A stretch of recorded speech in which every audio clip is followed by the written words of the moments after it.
बोले राधा रानी सरकार की जय।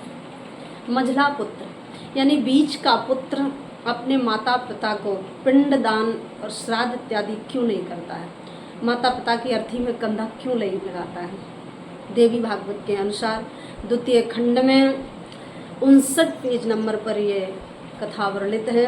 एक समय की बात है, एक बार श्री विश्वामित्र जी अपने पुत्र और पत्नी को छोड़ करके कौशिकी नदी के किनारे तपस्या करने के लिए निकल गए।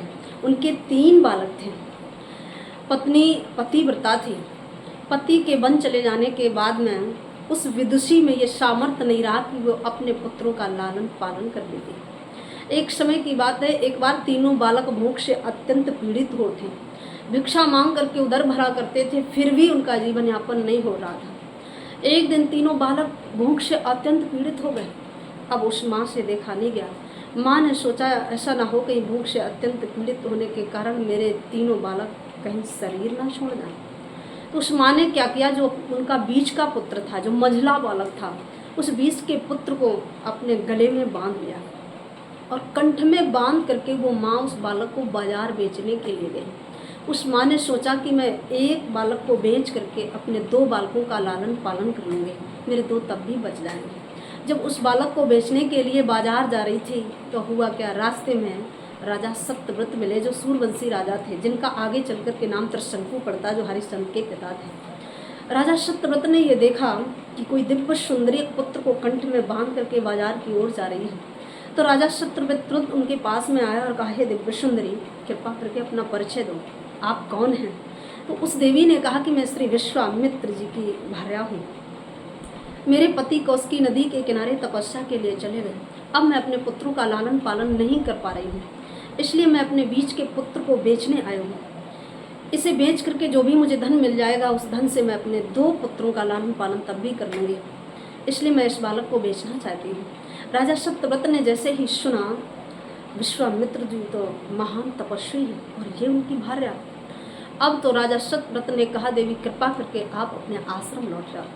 आपके आश्रम के पास में जो एक वट वृक्ष खड़ा हुआ है, उस वृक्ष की डाली में मैं नित्य कुछ अन्न लाया करूँगा और वहाँ बांध दिया करूँगा। आप उसी अन्न से भरण पोषण कर लेना, लेकिन इस बालक को मत भेजो, यहाँ से चली जा। विश्वामित्र जी की पत्नी उस पुत्र को लेकर के अपने आश्रम के लिए लौट आई। बस उस बालक का नाम तभी से गालव ऋषि पड़ा।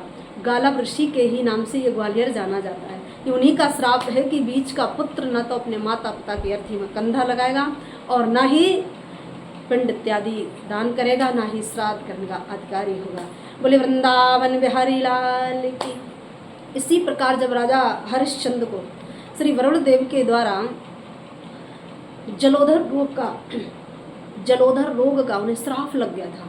अब बिना यज्ञ के जलोदर रोग ठीक होने वाला था नहीं, और यदि यज्ञ करते तो उसमें पुत्र की बलि चाहिए थी। इसलिए राजा हरिश्चंद्र ने क्या किया, एक बार एक ब्राह्मण देव के 3 पुत्र थे और वो बहुत गरीब ब्राह्मण था, उनकी अयोध्या में ही रहा करता था। गरीब ब्राह्मण से कहा कि अगर आप मुझे एक पुत्र दे दोगे तो मैं तुम्हें 100 गाय उसके बदले में दूंगा।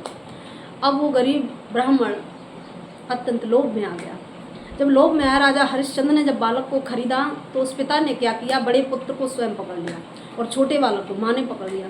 बीच का पुत्र खड़ा रह गया। राजा हरिश्चंद्र ने बीच के पुत्र को पकड़ लिया और बीच के पुत्र के द्वारा ही उन्होंने अपना यज्ञ किया था, जिसके द्वारा उन्हें जलोदर रोग से छुटकारा मिला। बस यही कारण है कि बीच के पुत्र को श्राद्ध और पिंड इत्यादि दान करने का कोई अधिकार नहीं है।